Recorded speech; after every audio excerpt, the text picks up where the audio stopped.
सारे गुरुजनों को प्रणाम। हरिओम नमो नमः। संस्कृत में अनुवाद कैसे करें?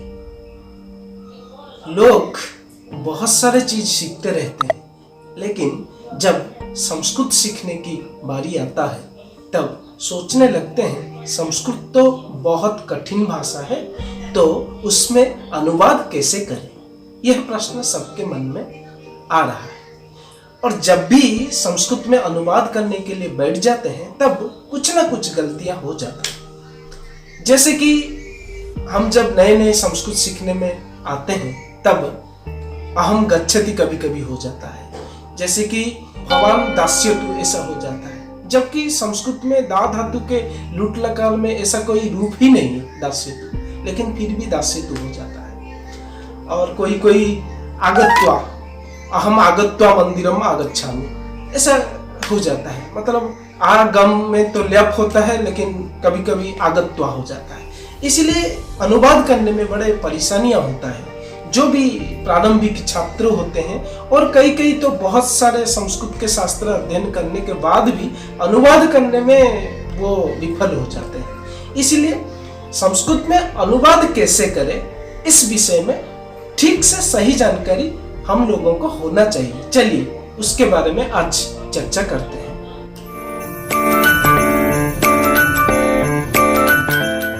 संस्कृत में अनुवाद कैसे करें, इसको जानने से पहले हमको जानना चाहिए कि अनुवाद कितने प्रकार के होते हैं।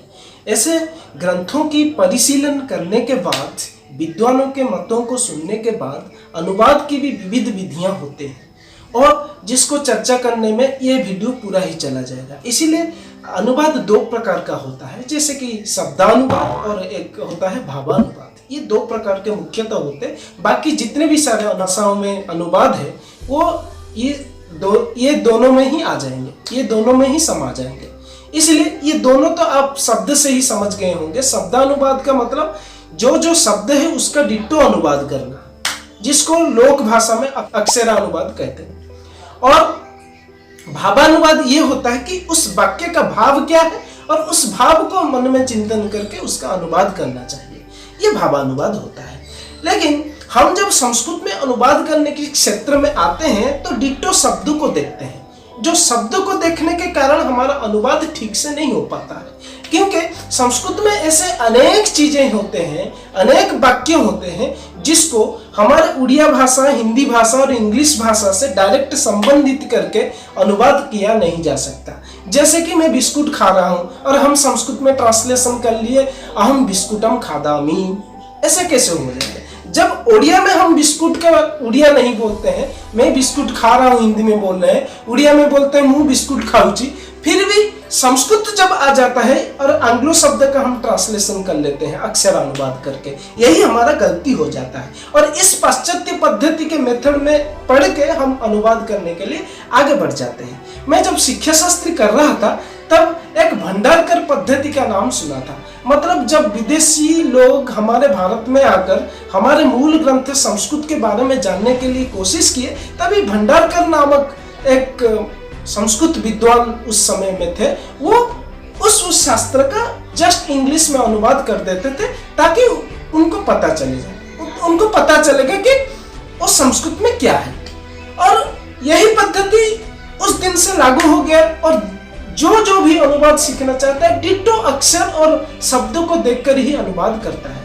लेकिन ऐसे हमारे शब्दों में, हमारे भाषा में, हमारे वाक्य में ऐसे कई सारे शब्द होते हैं, वाक्य होते हैं जिसको डिट्टो संस्कृत में अनुवाद करना कठिन होता है। इसलिए हम जब संस्कृत में अनुवाद करने के लिए जाएं तब देखना चाहिए कि ये शुद्ध संस्कृत है या शुद्ध संस्कृत नहीं, या शुद्ध उड़िया है या शुद्ध उड़िया नहीं, इसको ध्यान में रखना है। यदि नहीं मिक्सिंग है तो आधुनिक पद्धति में जैसे अनुवाद चलता है वैसे अनुवाद करते रहिए। और दूसरी बात यह है कि जब हम अनुवाद करेंगे पहले वाक्यों के भाव को समझ लेना चाहिए, तभी ये दोनों चीज यदि हम ध्यान में रखेंगे कि उस वाक्य को हम कहाँ शब्द का अनुवाद करेंगे और कहाँ भाव का अनुवाद करेंगे, किस वाक्य का भाव का अनुवाद होता है, किस वाक्य में सारे शब्द का अनुवाद होता है, ये हमारे मन में चिंतन करना चाहिए। जब चिंतन हो जाएगा तब अनुवाद सहज में आ जाएगा। लेकिन ये दोनों चीज को हमारा सामंजस्य नहीं रहता, जब तक मन में जैसे तैसे कर देते हैं, इसलिए क्या होता है, अनुवाद ठीक से नहीं हो पाता है और हम कंफ्यूजन हो जाते हैं, और ये संस्कृत तो इतना कष्ट है, इसमें अनुवाद नहीं हो पाता, ऐसा नहीं। और एक चीज जरूर याद रखना चाहिए, हम अनुवाद भी करते हैं लेकिन उसका भाव हमको नहीं पता तो हमारा अनुवाद कभी भी सटीक नहीं होगा। इसलिए शब्द को जितना हम जोड़ देते हैं, उसके अर्थ को, उसके भाव को भी जोड़ देना चाहिए, तभी हमारा अनुवाद सफल होगा। और अनुवाद कैसे करें, इसका एक पॉइंट वाइज हमारा ट्रिक विचार करेंगे तो पहली बात यह है कि संस्कृत में कम से कम शब्द रूपों का ज्ञान अच्छे से होना चाहिए। मतलब इस शब्द का द्वितीय विभक्ति में यह है, उस शब्द का प्रथमा विभक्ति में यह है, उस शब्द का प्रथमा विभक्ति बहुवचन में यह है, सप्तम विभक्ति द्विवचन में यही है। इसका अच्छे से भली भांति प्रैक्टिस कर लेना चाहिए, अभ्यास कर लेना चाहिए। और दूसरी चीज, हमारे संस्कृत में जो धातुएं होते हैं, कम से कम एक आत्मनेपदी धातु को अच्छे से जान ले और एक परस्मैपदी धातु को अच्छे से जान ले। जैसे परस्मैपद का पठ धातु अच्छे से जान लीजिए, सारे लकार का कम से कम 5 लकार का और उससे ज्यादा 6-7 लकार का अवश्य याद रख ले। और तीसरी चीज यह है कि प्रत्यय का ध्यान ठीक से रख ले कि कहां पर कौन सा प्रत्यय होता है। कम से कम कृत प्रत्यय और तद्धित प्रत्यय का इतना सा सामान्य सा ज्ञान होना चाहिए। मैं नहीं कहता हूं कि संस्कृत के सारे प्रत्यय जान लो, ये जीवन खत्म हो जाएगा, फिर भी हमको सारे प्रत्यय के बारे में ठीक से पता नहीं चलेगा। इसलिए कम से कम 2 प्रत्यय को अच्छे से जान लेना चाहिए, एक कृत प्रत्यय और एक तद्धित प्रत्यय। वैसे तो विचार करेंगे यदि संस्कृत वाक्य में तद्धित प्रत्यय के बिना भी हम वाक्य और अनुवाद कर सकते हैं, इसलिए उससे भी ज्यादा जरूरत होता है कि कृदंत प्रत्यय को ठीक से सावधानी से हम सीख लें। बस ये 3 चीज कर लेना चाहिए। एक पहली बात बता देता हूं, ये पहला बार हमको शब्दों का ज्ञान भली भांति, शब्दों का ज्ञान माने शब्दों का रूप, कहाँ कौन सा रूप, कौन से विभक्ति, कौन से वचन, कौन से लिंग में है, इसका भली भांति अभ्यास कर लेना चाहिए। दूसरा उपाय, धातु कम से कम आत्मनेपदी धातु को एक सारे रूपों को अच्छे से अभ्यास कर लेना चाहिए और परस्मैपदी धातु के एक रूप अच्छे से याद कर लेना चाहिए। और तीसरा, कम से कम कृत और तद्धित ये दोनों प्रत्ययों का ज्यादा से ज्यादा अच्छे से अभ्यास कर लेना चाहिए।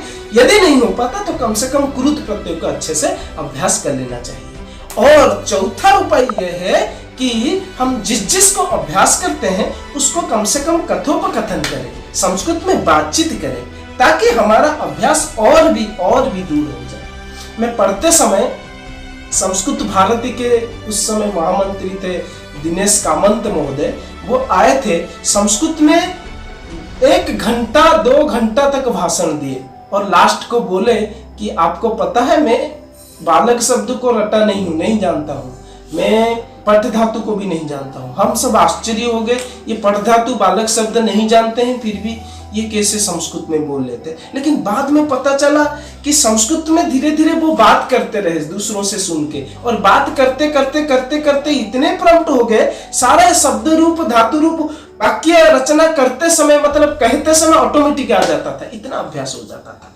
हम जब बचपन में पढ़ते थे, कम से कम जो 8 क्लास में पढ़ते थे तो अहम पठती कभी हो जाता था, क्योंकि हमारा अभ्यास नहीं हो पाता था। हम सोचने पड़ जाते थे, अरे कौन सा पुरुष, कौन सा विभक्ति, कौन सा वचन, कौन सा लिंग, ये सब सोच में पड़ जाते। लेकिन बाद में जब धीरे धीरे अभ्यास हो गया, धीरे धीरे हम कहने बातचीत करने के लिए कोशिश किए, बहुत सारी गलतियां भी हुआ, लेकिन अभ्यास होने से धीरे धीरे कथोपकथन हो गया और आज संस्कृत में अनुवाद करने इतना दिक्कत नहीं होता। पूरा तो प्रॉम्प्ट हूं ऐसा नहीं बोल सकता हूं, क्योंकि संस्कृत एक ऐसा विद्या है, एक अनंत ज्ञान के भंडार है, जिसको जितने जानोगे उतना कम ही पड़ेगा।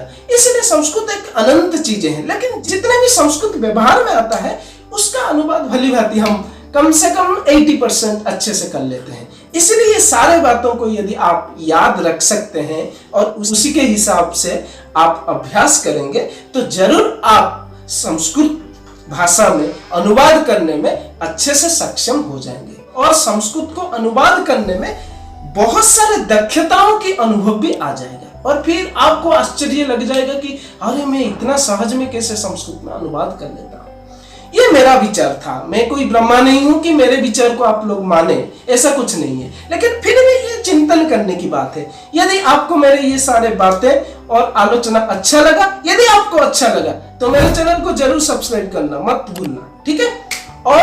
और भी यदि अच्छा लगा कि दूसरों को जानना चाहिए सारी चीज, तो जरूर लाइक, कमेंट और शेयर जरूर कर देना। तब तक आपका शुभ मंगल हो। नमो नमः।